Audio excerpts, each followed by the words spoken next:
Satu struk belanja 500 juta.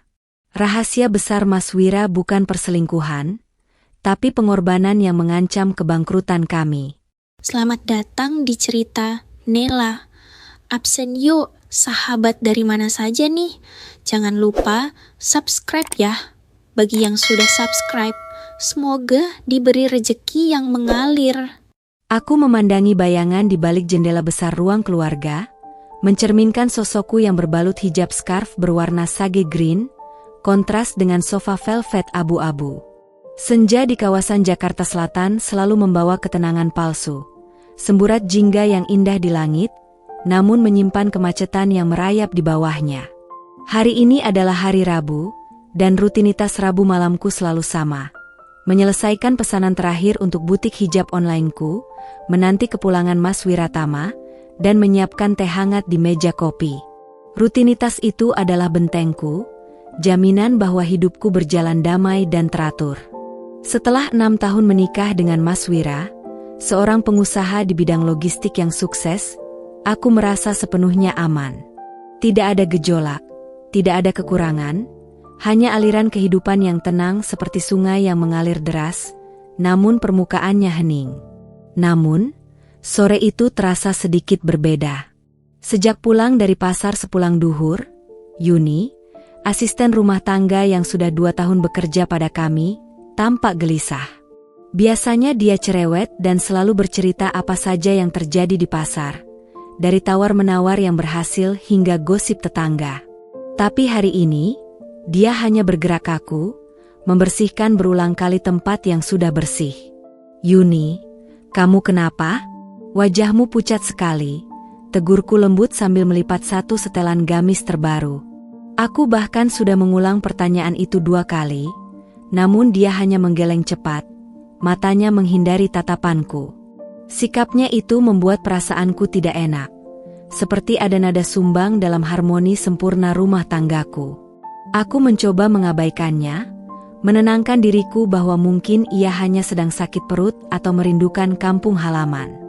Aku bangkit, mengambil wudhu untuk sholat maghrib, mencoba mengembalikan ketenangan melalui sujud. Setelah salam terakhir, aku duduk sejenak di atas sajadah, berzikir, memohon pada Allah agar rumah tangga kami selalu dilindungi dari segala fitnah dan ujian. Justru di saat itulah, saat aku sedang menata hati dan pikiran, ketukan pelan terdengar di pintu kamarku. Itu Yuni. Dia berdiri di ambang pintu, tangannya menggenggam sesuatu yang kusut dan kecil, tersembunyi sebagian di balik ujung kain jaritnya. "Mbak Rania, maaf mengganggu. Saya mau kasih ini," ucapnya terbata-bata. Suaranya bergetar, lebih seperti bisikan ketakutan. Aku bangkit dan menghampirinya. "Apa itu, Yun?" "Struk belanja?" tanyaku santai. Yuni memang sering menyerahkan struk belanja bulanan padaku untuk direkap. Namun, Yuni tidak menjawab. Keringat dingin membasahi pelipisnya. Dia tidak menyodorkannya dengan cara biasa. Dia mendorong benda itu ke tanganku, seolah benda itu panas dan membakar, lalu tanpa menunggu reaksiku, dia berbalik dan lari secepat kilat. Kepergian Yuni yang tiba-tiba itu membuat jantungku berdebar kencang. Ada yang salah, sangat salah. Aku menatap struk kertas yang kini ada di telapak tanganku. Kertas itu tebal, bukan jenis kertas kasir biasa dari supermarket langganan kami. Aku membukanya pelan. Tulisan di atasnya rapi, seperti dicetak dari invoice kantor. Mataku menyapu barisan angka dan kata. Nama perusahaan di kepala struk itu bukan nama distributor bahan makanan atau toko elektronik. Itu adalah nama asing, PT Cipta Sarana Konstruksi Medika. Dan kemudian, mataku terantuk pada baris paling bawah. Angka. Sebuah angka yang membuat napas di tenggorokanku tercekat, angka yang terlalu besar, terlalu ganjil, dan terlalu jauh dari batas pengeluaran bulanan kami. 500 juta rupiah. 500 juta rupiah. Aku membaca rincian di atas angka itu, pembayaran tahap I, modul blok B, Yayasan Mawar Jingga. 500 juta rupiah. Yayasan Mawar Jingga. Konstruksi Medika. Kakiku mendadak lemas. Seluruh benteng ketenanganku runtuh dalam sekejap, digantikan oleh gelombang dingin kecurigaan dan ketakutan yang menusuk hingga ke ulu hati. Aku tak menyangka bahwa selembar kertas lusuh yang disodorkan pembantu panikku akan menjadi kunci pembuka rahasia Mas Wira yang selama ini tersembunyi rapat. Ini jelas bukan belanja bulanan. Ini bukan urusan logistik kantor. Ini adalah sebuah pengeluaran rahasia yang mengancam kestabilan rumah tangga yang kubangun dengan penuh cinta dan ketaatan. Aku memejamkan mata, memegang erat struk itu, mencoba meyakinkan diri bahwa ini hanya salah cetak atau struk milik orang lain. Tapi Yuni yang panik telah menjadi saksi bisu. Aku tahu, hidupku tidak akan pernah sama lagi setelah senja itu. Suamiku, Mas Wiratama, menyimpan sebuah rahasia besar. Dan rahasia itu harganya 500 juta rupiah. Kepalaku pening, seolah baru saja dipukul benda tumpul. Struk itu, simbol pengkhianatan atau bencana, masih kugenggam erat hingga urat-urat jariku memutih. Aku segera berlari ke arah kamar belakang, mencari Yuni, berharap dia bisa memberiku petunjuk tambahan atau setidaknya alasan di balik kepanikannya. Namun, kamar Yuni terkunci rapat. Aku memanggil namanya berulang kali, suaraku bergetar antara kekhawatiran dan kemarahan yang mulai membakar. Yuni, buka, ini Mbak Rania. Apa yang kamu takutkan? Suara-suara tangisan pelan terdengar dari balik pintu, tapi dia menolak membukanya. Akhirnya, dia hanya bergumam, "Maaf, Mbak. Saya takut Mas Wira marah. Saya tidak tahu struk siapa itu. Tolong jangan bilang Mas Wira." Aku mundur perlahan, menyadari Yuni panik bukan karena dia tahu rahasia itu, melainkan karena dia takut Mas Wira akan marah jika tahu struk kantor terdampar di tangan istri. Ini menegaskan bahwa Mas Wira sangat protektif terhadap urusan keuangannya, sangat tidak biasa. Dengan napas berat, aku kembali ke ruang kerja Mas Wira, mengunci diri, dan meletakkan struk itu di bawah lampu terang. Nama, PT Cipta Sarana Konstruksi Medika, dan Yayasan Mawar Jingga, terulang di benakku seperti mantra buruk. Aku mencoba mencari korelasi di antara ketiganya. Mas Wira adalah logistik, bukan konstruksi. Dan yayasan? Kami hanya berdonasi kecil-kecilan ke panti asuhan biasa, bukan yayasan besar yang membutuhkan dana 500 miliar rupiah. Pikiranku langsung melompat ke skenario terburuk yang sering kulihat di sinetron, Istri Kedua. Mas Wira sering sekali pergi keluar kota, menyebutnya proyek logistik baru di Jawa Tengah. Mungkin dia sedang membangun rumah atau klinik untuk wanita lain di sana, menggunakan alasan konstruksi Medika sebagai kedok.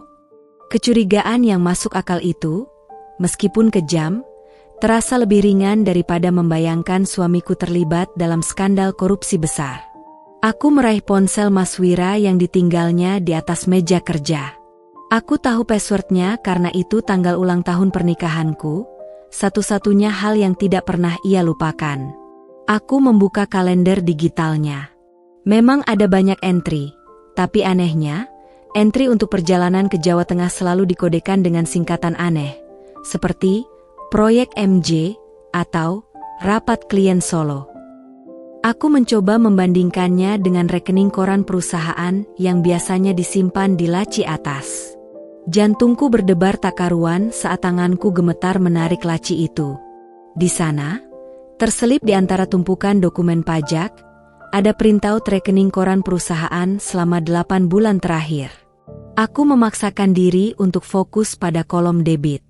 Setelah memindai halaman demi halaman, aku menemukannya. Bukan hanya sekali, tapi setidaknya 4 kali transfer besar ke rekening yang sama, PT Cipta Sarana Konstruksi Medika. Jumlahnya bervariasi, tapi totalnya melebihi 1 miliar rupiah. Ini bukan pengeluaran dadakan. Ini adalah proyek jangka panjang yang direncanakan dan dieksekusi diam-diam. Tangan dingin menjalar ke seluruh tubuhku. 1 miliar rupiah. Ini bukan hanya sebuah kebohongan kecil, ini adalah kehidupan ganda yang tersembunyi. Pengkhianatan ini terasa menusuk ke ulu hati, jauh lebih sakit daripada jika dia hanya lupa membeli bunga. Aku duduk di kursi kerjanya, memandangi bingkai foto pernikahan kami di atas meja.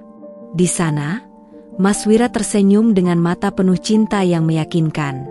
Apakah senyuman itu palsu?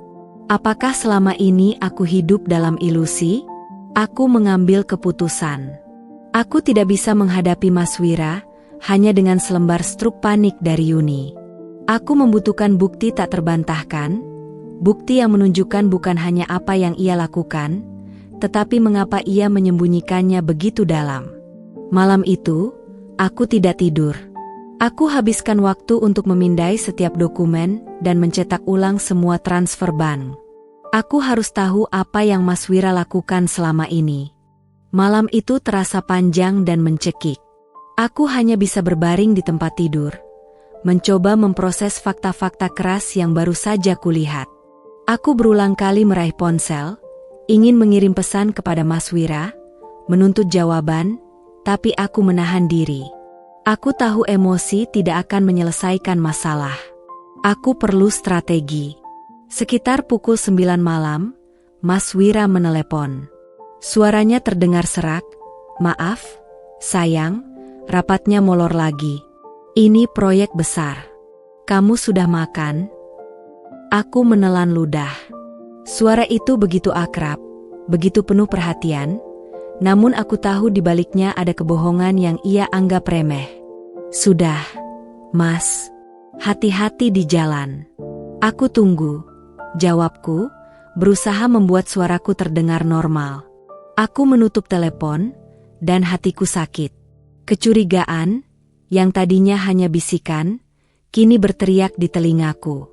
Aku bangkit dari tempat tidur dan mengambil wudhu.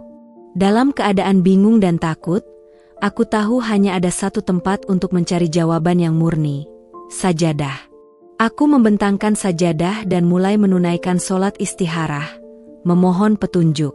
Dalam sujud yang lama, aku menyerahkan semua beban ini kepada Allah, memohon agar aku ditunjukkan kebenaran, sepedih apapun itu. Setelah sholat, aku merasakan sedikit ketenangan. Batin ini menuntunku untuk tidak menyerah pada kecurigaan, tetapi mencari kebenaran dengan kepala dingin.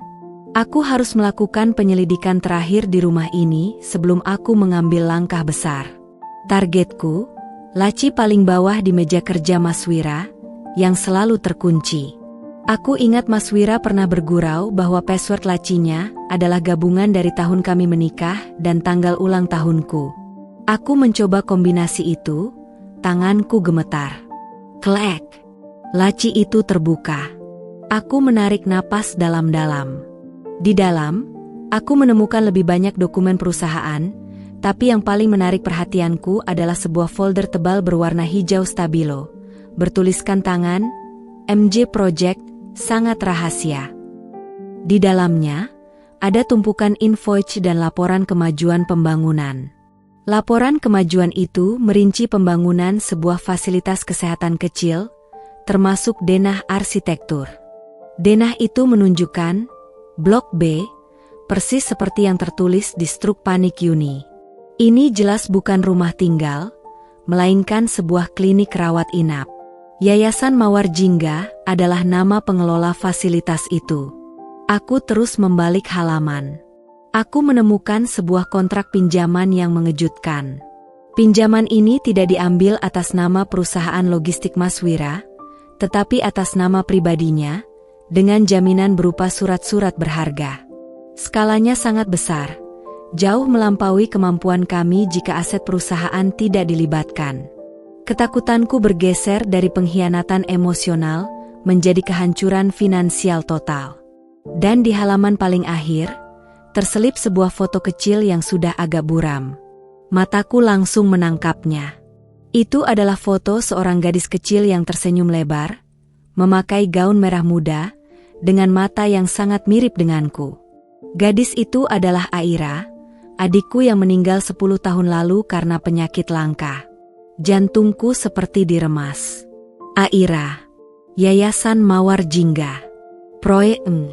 Air mataku menetes, membasahi foto itu. Seluruh spekulasi tentang istri kedua, korupsi, dan skandal langsung lenyap. Rahasia Mas Wira ternyata berakar pada duka masa lalu. Dia tidak membangun rumah untuk wanita lain. Dia membangun sebuah monumen untuk adiknya, untuk menebus rasa bersalahnya. Tapi mengapa? Ya Allah, mengapa rahasia ini begitu besar dan mematikan? Air mataku menetes deras di atas foto Aira. Kenangan tentang adikku yang ceria namun lemah kembali menyeruak. Aku dan Mas Wira memang sangat terpukul saat Aira meninggal, namun kami jarang membicarakannya. Aku pikir kami telah melewatinya bersama, namun ternyata Mas Wira memendam rasa bersalah yang begitu besar sendirian. Aku menyalakan laptop Mas Wira, kali ini dengan tujuan yang berbeda. Aku mencari bukan lagi bukti perselingkuhan, tetapi bukti penderitaannya. Aku menemukan folder tersembunyi di desktop. Di dalamnya, ada beberapa draft surel yang tidak pernah dikirim, ditujukan kepada Ibu Nur, Kepala Yayasan Mawar Jingga. Surel itu berisi curahan hati Mas Wira, mengakui bahwa dia merasa bertanggung jawab atas keterlambatan diagnosis Aira. Dia menulis bahwa membangun yayasan ini adalah satu-satunya cara dia bisa tidur tenang di malam hari, karena dia tidak sanggup melihatku bersedih jika proyek ini gagal. Dia ingin Aira dikenang, tapi dia takut jika aku tahu, aku akan kembali terpuruk dalam kesedihan. Aku merasakan badai emosi, lega karena bukan pengkhianatan cinta, marah karena dikhianati sebagai mitra hidup, dan sedih karena ia memikul duka ini sendirian. Dia telah mengambil alih peran Tuhan untuk memutuskan apa yang baik bagiku. Aku kembali mencari Yuni, kali ini dengan nada yang lebih menenangkan. Yuni akhirnya membuka pintu, matanya bengkak. Aku duduk di sisinya, memegang tangannya. Yuni mengaku bahwa dia menemukan struk itu di tumpukan sampah kertas yang akan dibuang Mas Wira dari tas kerjanya. Dia melihat angka besar dan nama yayasan, dan karena dia tahu betapa protektifnya Mas Wira terhadap dokumen kantor, dia menyimpulkan itu pasti rahasia yang tidak boleh ku ketahui. Mungkin terkait dengan hutang atau hal-hal mistis yang dia takuti. Aku memeluk Yuni. Terima kasih, Yun. Kamu sudah menyelamatkan kami. Aku memintanya untuk bersumpah merahasiakan penemuan struk ini dari Mas Wira, setidaknya sampai aku kembali dari perjalanan. Keputusan sudah bulat. Aku harus ke Jawa Tengah. Aku harus melihat Yayasan Mawar Jingga dengan mataku sendiri. Aku perlu memahami seberapa besar komitmen Mas Wira, dan seberapa besar risiko yang ia ambil. Aku segera menelepon partner bisnis hijabku dan membuat alasan tentang pertemuan darurat dengan pemasok kain besar di Solo. Aku memesan tiket kereta cepat untuk esok pagi. Persiapanku adalah tas kecil, dokumen pinjaman Mas Wira, dan semangat yang menyala-nyala untuk menjadi mitra yang dibutuhkan suamiku, bukan hanya istri yang dilindungi. Aku tahu ini adalah perjalanan paling berbahaya dalam hidupku, bukan karena ancaman fisik, tetapi karena risiko konfrontasi yang bisa menghancurkan sisa-sisa kepercayaan dalam pernikahan kami. Namun, demi Mas Wira dan demi warisan Aira, aku harus melakukannya. Aku siap menghadapi kebenaran, seberat apapun itu. Aku sudah menyiapkan teh hangat di meja kopi, menunggu Mas Wira pulang. Pikiranku sudah tenang, tak lagi didera kecurigaan perselingkuhan, tetapi kini disibukkan oleh rasa takut akan kebangkrutan. Aku harus mendapatkan pengakuan darinya sebelum pergi ke Solo. Sekitar pukul 11 malam, pintu terbuka, dan Mas Wira masuk. Dia terlihat sangat lelah. Jasnya kusut, rambutnya sedikit berantakan, dan aroma antiseptik samar tercium darinya, bukan aroma parfum wanita. Itu sedikit menghibur. Aku bangkit dan menyambutnya dengan senyum. Dia memelukku erat, ciumannya terasa tulus, tapi aku bisa merasakan ketegangan di bahunya. Dia pasti baru pulang dari Yayasan Mawar Jingga. Kami duduk di sofa. Setelah menanyakan kabarku, aku langsung ke intinya, tapi dengan cara yang paling lembut. Mas, aku lihat ringkasan rekening koran bulanan kita. Ada transfer besar ke PT Konstruksi Medika. Itu apa, Mas? Aku menunjukkan printout transfer bank, bukan struk Yuni. Wira langsung membeku.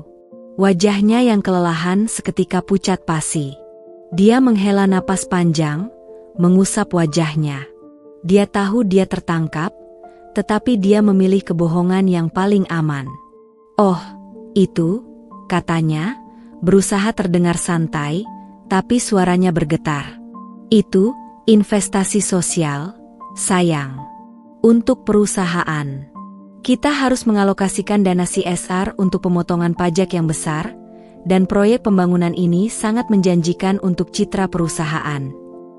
Dia terus berbicara, menjelaskan tentang investasi sosial, pengembangan komunitas, dan keringanan pajak, menggunakan jargon bisnis yang sangat meyakinkan. Dia bahkan menambahkan, "Aku belum mau memberitahumu karena ini masih tahap awal. Aku mau memberimu kejutan setelah proyeknya selesai. Ini akan menjadi legasi perusahaan kita."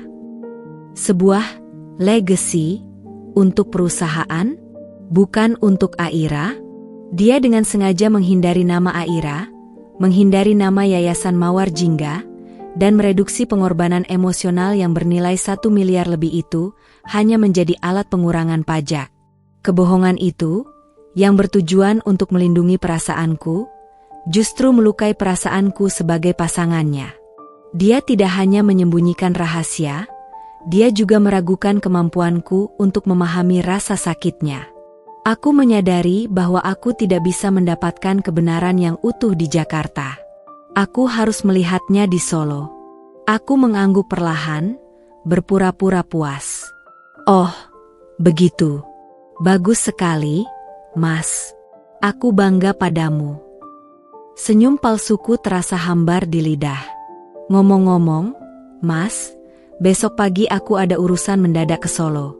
Ada pemasok kain besar yang mau bertemu langsung. Aku akan pergi 2 hari, kataku.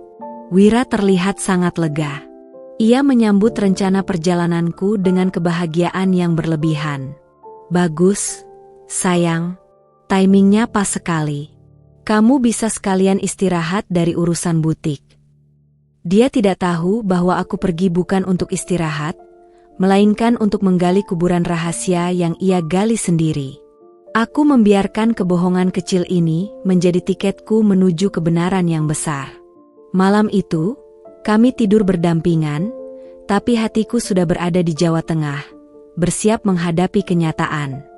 Pukul 5 pagi, aku sudah siap. Aku mengenakan pakaian yang rapi dan profesional, lengkap dengan blazer dan hijab yang tertata sempurna. Aku meninggalkan catatan untuk Mas Wira, berisi instruksi rumah tangga dan harapan agar pertemuannya berjalan lancar.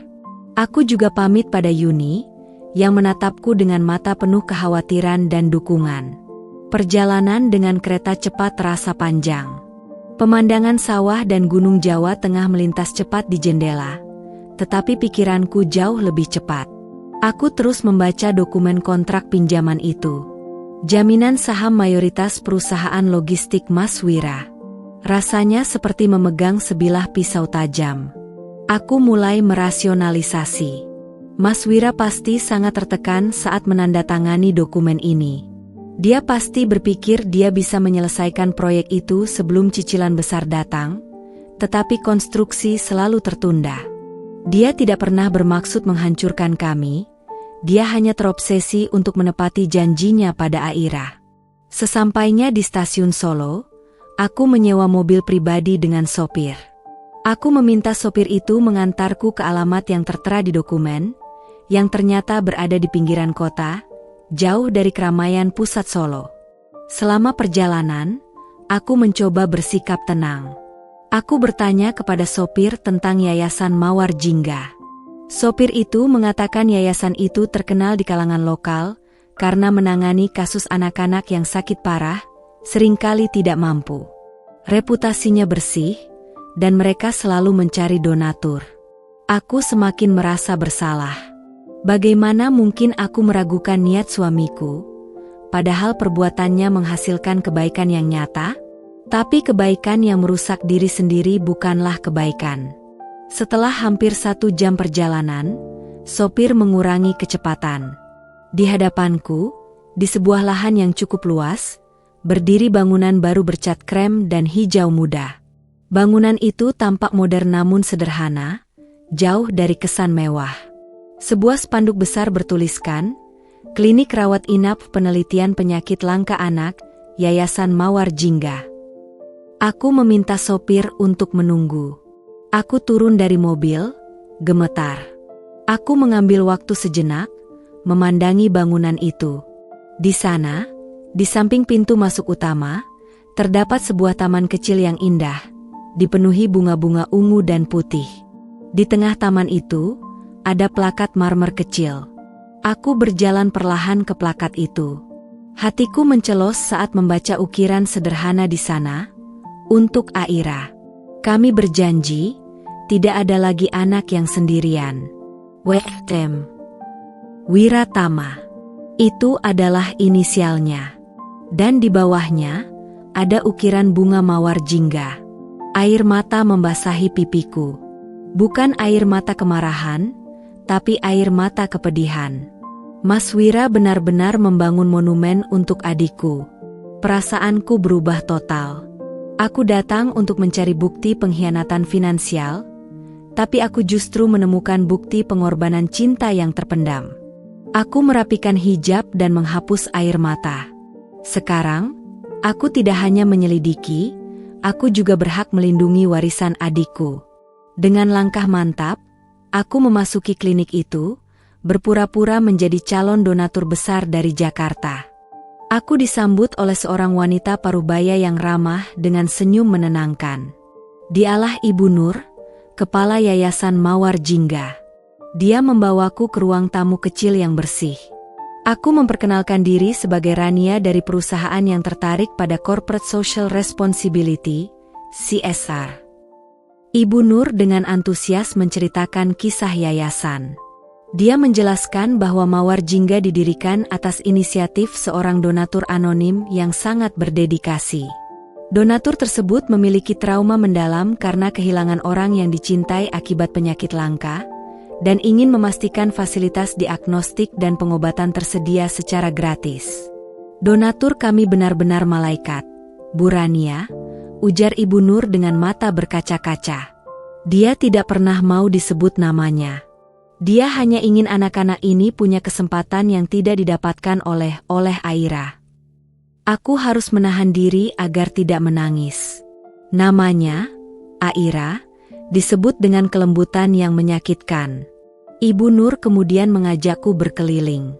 Aku melihat ruang-ruang terapi yang cerah, kamar rawat inap yang bersih, dan kemudian Blok B, bagian yang masih ditutup terpal plastik, dengan tumpukan material konstruksi di luarnya. Persis seperti yang tertera di struk. Ini Blok B, Bu. Modul yang paling penting, jelas Ibu Nur. Di sini akan ada laboratorium riset kecil dan akomodasi untuk keluarga. Sayangnya, pembangunannya sedikit tersendat karena pembayaran tahap akhir yang besar. Kami yakin donatur anonim akan menyelesaikannya tepat waktu, karena dia menjanjikannya selesai sebelum akhir bulan. Aku bertanya, mengapa donatur memilih nama PT Konstruksi Medika? Apakah itu perusahaan donatur? Ibu Nur menggeleng. Bukan. Itu perusahaan yang dipilihnya karena standar kualitasnya.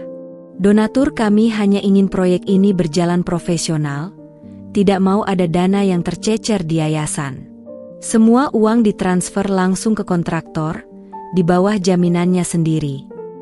Aku semakin terperosok dalam rasa bersalah. Mas Wira melakukan segalanya untuk menjaga integritas proyek ini. Aku kembali ke kantor Ibu Nur. Aku melihat foto Aira yang tadi kulihat di laptop Mas Wira. Foto itu berbingkai rapi di meja Ibu Nur. Dia Aira, ya? Tanyaku lembut. Iya, Bu Rania. Dia adalah inspirasi kami. Dia meninggal saat masih kecil. Donatur kami adalah orang yang sangat peduli padanya. Aku mengambil napas dalam-dalam. Bu Nur, sebenarnya saya adalah kakak Aira. Nama saya Rania, istri dari donatur anonim Anda. Ibu Nur terkejut, air matanya menetes.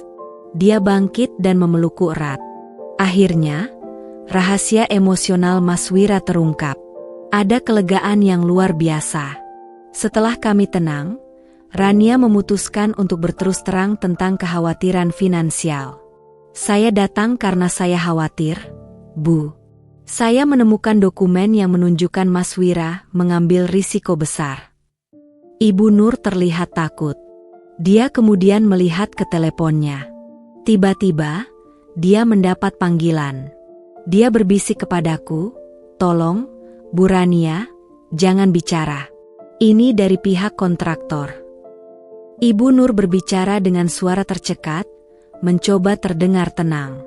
Aku mendengarkan dengan saksama.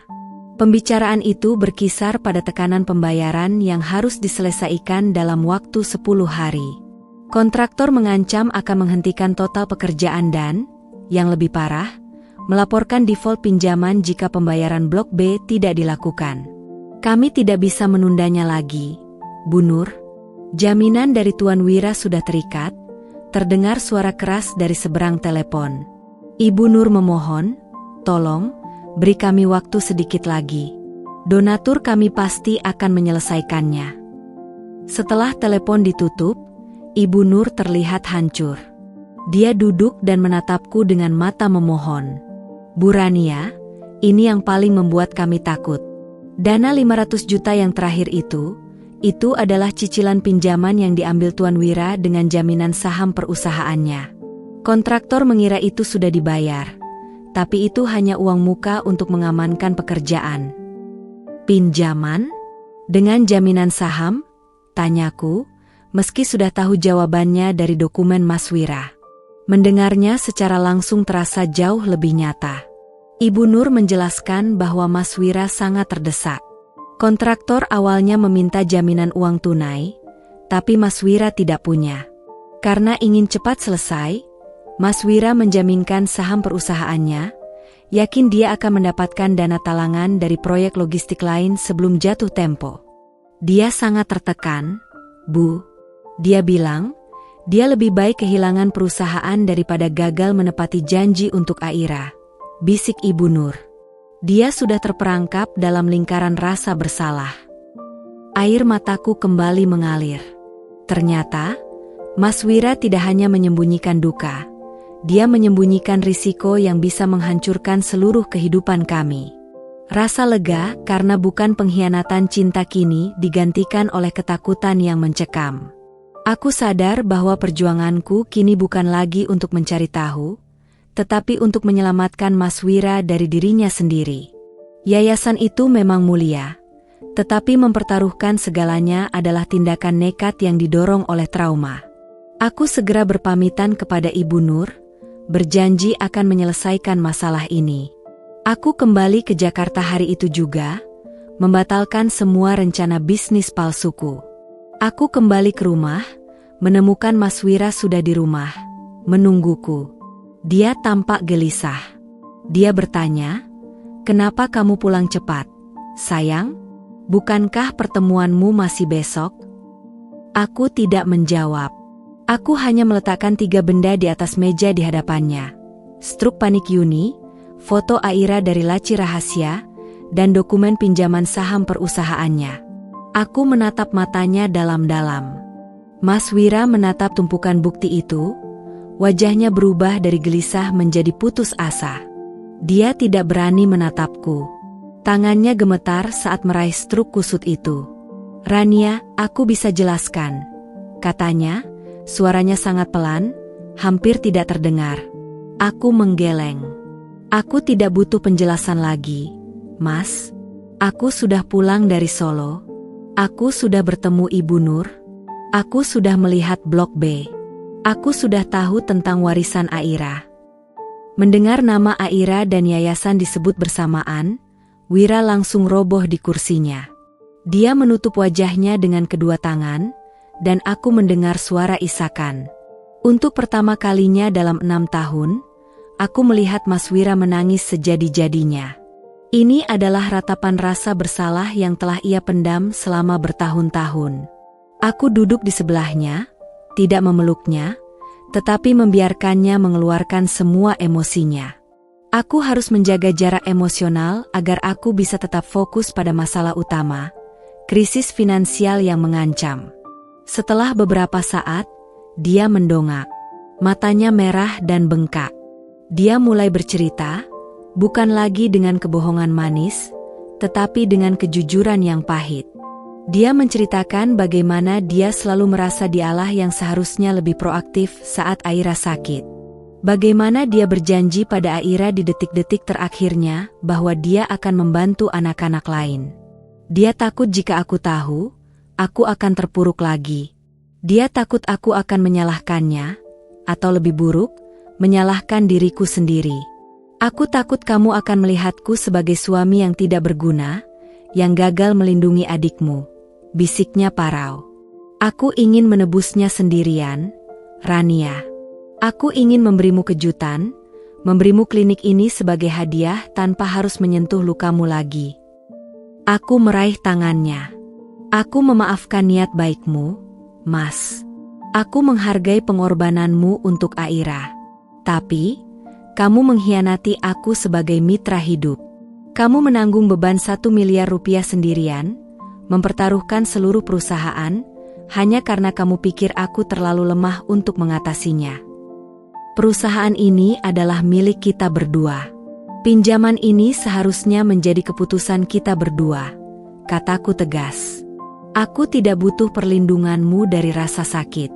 Aku butuh kejujuranmu dalam menghadapi risiko. Mas Wira kembali memelukku, kali ini penuh penyesalan.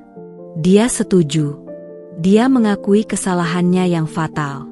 Setelah 6 tahun menikah, kami akhirnya menghadapi luka tergelapnya, dan kami melakukannya bukan sebagai lawan, melainkan sebagai pasangan yang rentan. Malam itu, kami tidak bisa tidur. Kami duduk di ruang kerja, dengan dokumen pinjaman terhampar di meja, menyusun strategi untuk menyelamatkan apa yang bisa diselamatkan. Pertempuran emosional telah berakhir, tetapi perang finansial baru saja dimulai. Mas Wira terlihat lebih tenang setelah pengakuan penuh itu, seolah beban bertonton telah terangkat dari pundaknya. Namun, ketenangan itu bersifat semu, karena ancaman kehilangan perusahaan tinggal 10 hari lagi. Aku menyarankan kami berhenti sejenak. Mas, sebelum kita bicara uang dan saham, mari kita bicara dengan yang memiliki segalanya. Kami berdua mengambil wudhu. Aku yang menjadi imam sholat tahajud malam itu. Dalam sujudku, aku menangis, bukan karena ketakutan kehilangan harta, tetapi karena rasa syukur atas kebenasan emosional yang akhirnya kami raih. Setelah salam, Mas Wira tidak beranjak. Dia bersujud lama, lalu mengeluarkan semua doa penyesalannya. Dia memohon ampunan kepada Allah atas kebohongannya, dan memohon petunjuk atas jalan keluar dari krisis ini. Air matanya membasahi sajadah. Saat kami duduk bersebelahan, dia menoleh padaku. Aku janji, Rania, aku akan selalu jujur, seburuk apapun keadaannya. Kamu adalah kekuatanku. Aku memeluknya. Aku tahu, Mas. Sekarang, kita hadapi ini sebagai satu tim. Kami menyusun rencana. Aku tahu Mas Wira tidak bisa hanya mengandalkan pinjaman bank atau penjualan aset pribadi. Waktu kami terlalu sempit. Kami membutuhkan solusi yang cepat dan dramatis. Aku menyarankan untuk memanfaatkan narasi yang ada, kisah warisan Aira. Mas Wira ragu. Aku tidak mau mengemis, Rania. Dan aku tidak mau ketahuan sebagai donatur anonim. Kita tidak mengemis, Mas. Kita menawarkan kesempatan kepada publik untuk menjadi bagian dari kisah mulia ini, jelasku. Dan anonimitasmu sudah tidak relevan. Dunia harus tahu bahwa di balik perusahaan logistik yang kuat, ada hati seorang suami yang penuh kasih yang berjuang melawan duka. Aku menjelaskan rencanaku, Kami akan melakukan kampanye media dan sosial secara besar-besaran, menggunakan koneksiku di industri hijab. Tujuannya bukan untuk membayar utang pribadi Mas Wira, tetapi untuk menggalang dana operasional Yayasan Mawar Jingga dan menarik investor baru yang tertarik pada misi sosial perusahaan Wira. Mas Wira tertegun. Dia melihat kekuatan di balik kelembutanku. Dia melihat visi yang tidak ia miliki saat matanya buta oleh rasa bersalah. Kami memanggil Pak Haryo, pengacara langganan kami, yang terkejut setengah mati. Dia setuju bahwa satu-satunya pertahanan hukum yang kuat adalah menunjukkan bahwa uang pinjaman itu digunakan untuk amal, bukan untuk kepentingan pribadi, dan bahwa ada itikat baik untuk membayar. Malam itu, kami bekerja hingga subuh, menyusun presentasi untuk calon investor dan draft rilis pers. Teh kami menjadi dingin, tetapi semangat kami membara. Kami berdua tahu, ini adalah pertarungan hidup mati, dan kami akan melawannya bersama. Pagi itu, perusahaan logistik Mas Wira berubah menjadi markas kampanye. Mas Wira menangani restrukturisasi internal dan negosiasi dengan kreditor, sementara aku mengambil alih front-end dan komunikasi publik. Aku mengumpulkan tim pemasaran butik hijabku. Mereka terkejut mendengar kisah itu, tetapi dengan cepat bersemangat. Mereka adalah ahli dalam membangun narasi tulus dan meraih emosi publik. Aku memutuskan untuk melakukan video pernyataan pribadi. Aku duduk di depan kamera, mengenakan hijab terbaikku, dan menceritakan semuanya. Dari struk panik Yuni, hingga kecurigaanku, dan penemuan menyedihkan tentang pengorbanan Mas Wira untuk Aira. Suamiku membuat kesalahan besar. Dia bertindak sendiri karena ketakutan dan rasa bersalah. Kataku di video itu, suaraku bergetar, tetapi mataku teguh. Dia mempertaruhkan seluruh hidup kami untuk menyelamatkan anak-anak lain. Hari ini, kami meminta Anda, bukan untuk uang, tetapi untuk berdiri bersama kami. Mari kita selamatkan warisan Aira, yayasan yang ia dirikan dengan air mata. Video itu dirilis. Efeknya meledak. Hanya dalam beberapa jam, tagar warisan Aira menjadi trending di seluruh Indonesia. Media massa langsung menghubungi. Kisah ini terlalu dramatis untuk diabaikan. Seorang istri berhijab mengungkap rahasia suaminya yang ternyata adalah pengorbanan heroik yang hampir menghancurkan mereka. Donasi mengalir seperti air bah, tetapi aku memastikan semua dana diarahkan langsung ke rekening Yayasan Mawar Jingga untuk pendanaan operasional, bukan untuk membayar utang Mas Wira. Aku menjamin transparansi penuh. Aku juga menghubungi para pebisnis wanita yang menjadi pelanggan setia butikku. Aku mempresentasikan proposal investasi kepada mereka. Bukan sebagai permohonan, tetapi sebagai penawaran kemitraan sosial yang menguntungkan. Saya menawarkan Anda persentase saham minoritas di perusahaan Mas Wira, sebagai jaminan, dan sebagai mitra sosial di yayasan, jelasku kepada sekelompok investor wanita. Kami tidak hanya menjual logistik, kami menjual integritas dan visi. Seorang investor, Bu Maya, tersentuh oleh kisahku dan terkesan dengan ketenangan dan kejujuranku. Dia setuju untuk menyuntikkan dana talangan besar, yang jumlahnya cukup untuk menutup sebagian besar kekurangan pinjaman Mas Wira. Bu Maya percaya pada kepemimpinanku. Mas Wira terharu dan bangga.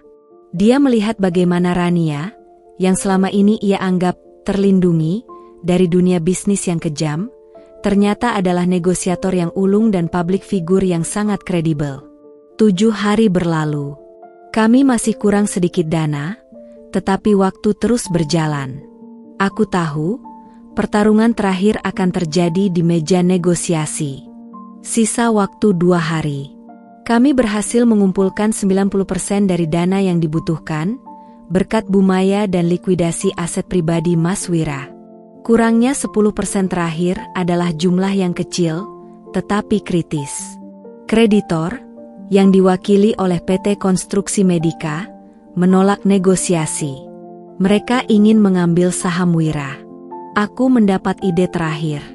Aku menghubungi seorang mantan kolega Mas Wira yang merupakan Chief Executive Officer, CEO, dari perusahaan saingan. Dulu, mereka adalah rival, tetapi aku tahu CEO ini sangat menjunjung tinggi etika bisnis. Aku mengajukan proposal unik, permohonan kemitraan alih-alih persaingan. Mas Wira hampir kehilangan segalanya demi amal. Jika Anda membeli 10% sisa sahamnya, Anda tidak hanya menyelamatkan saingan Anda juga menunjukkan kepada pasar bahwa perusahaan Anda menghargai integritas dan filantropi, jelasku. CEO saingan itu terdiam. Setelah beberapa jam, dia setuju membeli 10% saham dengan harga premium. Dia terkesan dengan keberanian dan kejujuran kami. Pada hari H, aku dan Mas Wira, didampingi Pak Haryo, tiba di kantor kreditor. Kreditor itu, Tuan Sanjaya, menyambut kami dengan senyum sinis. Dia yakin kami datang untuk memohon. Tuan Wira, saya harus mengingatkan, batas waktu kita pukul 5 sore. Apakah Anda membawa uang tunai, atau kami harus memproses likuidasi saham Anda? Tanya Tuan Sanjaya dengan nada meremehkan. Mas Wira terlihat tegang, tetapi aku menyentuh lengannya, memberinya kekuatan. Aku yang berbicara. Tuan Sanjaya, kami datang untuk membayar lunas pinjaman Mas Wiratama. Tidak ada likuidasi yang diperlukan. Aku menyerahkan cek ban yang telah disiapkan oleh Bu Maya dan CEO saingan, yang mewakili seluruh jumlah yang terutang. Tuan Sanjaya terpana. Dia memeriksa cek itu berulang kali. Dia tidak menyangka seorang istri rumah tangga yang ia kira tak berdaya, mampu memobilisasi dana sebesar itu. Dia terpaksa menandatangani dokumen pelepasan jaminan saham. Saat ia melakukannya, Mas Wira mencondongkan tubuhnya kepadanya.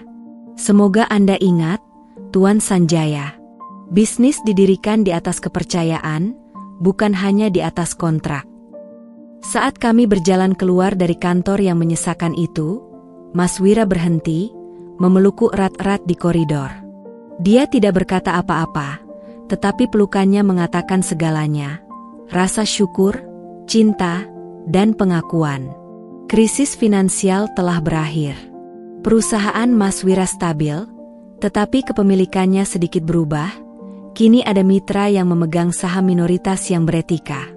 Kami kehilangan uang, tetapi kami mendapatkan kembali kepercayaan kami dan harga diri. 6 bulan telah berlalu. Hidup kami telah berubah drastis, tetapi untuk ke arah yang lebih baik. Aku resmi ditunjuk sebagai Direktur Nirlaba Yayasan Mawar Jingga. Aku mengelola yayasan dengan prinsip transparansi dan efisiensi bisnis, memastikan setiap rupiah donasi publik digunakan dengan maksimal.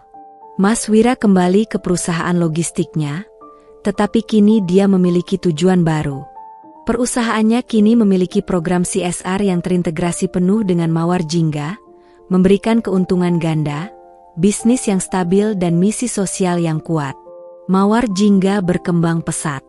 Blok B telah selesai dan kini menjadi pusat riset yang diakui. Kami mengadakan acara peresmian besar-besaran, dan untuk pertama kalinya, Mas Wira berdiri di hadapan publik. Aku yang memberikan pidato utama. Aku menceritakan kisah Aira, kisah rasa bersalah Mas Wira, dan kisah struk 500 juta yang hampir menghancurkan kami.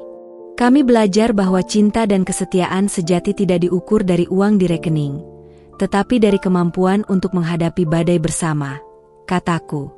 Kami berdiri di sini bukan sebagai donatur anonim dan istrinya, tetapi sebagai mitra yang setara, yang berjanji untuk mengubah trauma pribadi menjadi harapan publik. Mas Wira menatapku dari podium, matanya bersinar penuh air mata bangga. Dia tidak lagi merasa malu atau bersalah. Dia merasa didukung dan utuh. Sejak krisis itu, hubungan kami ditandai dengan keterbukaan yang radikal. Kami tidak pernah menyembunyikan apapun, baik itu tagihan kecil maupun keputusan bisnis besar. Yuni, sang pembantu panik, mendapat kenaikan gaji besar dan kini bertugas mengelola inventaris butik hijabku. Dia adalah maskot kami, seorang pahlawan tak terduga.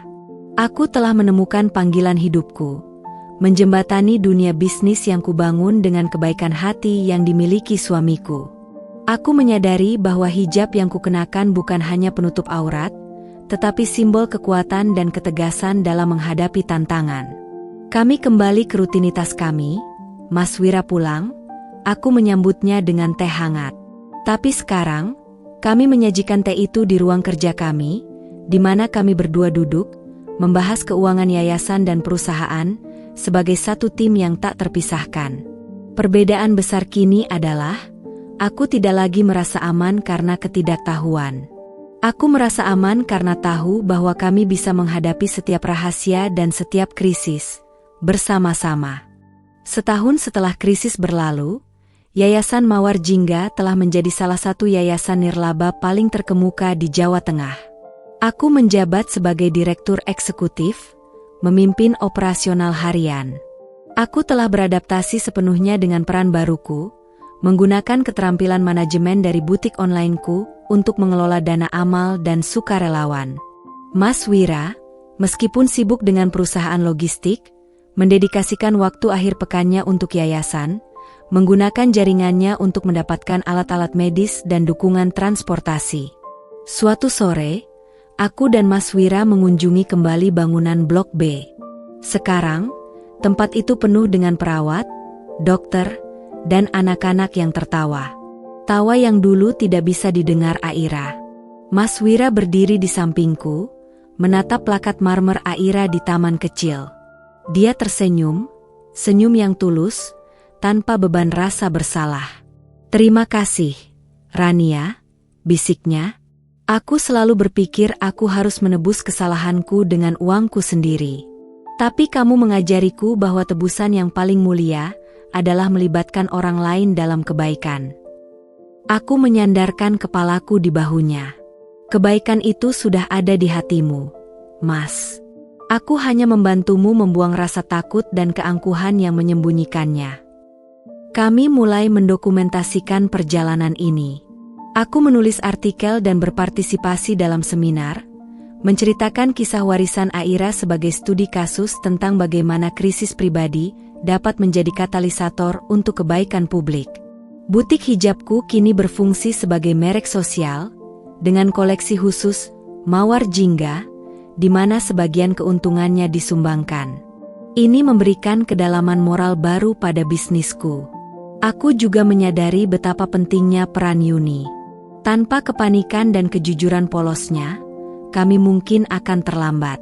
Kami berdua sepakat, dia adalah malaikat berwujud pembantu rumah tangga. Aku merasa sangat bersemangat. Aku tidak hanya menyelamatkan pernikahanku, aku juga menyelamatkan suamiku dari trauma masa lalunya. Kami telah bergerak dari pernikahan yang nyaman menjadi kemitraan yang memiliki tujuan.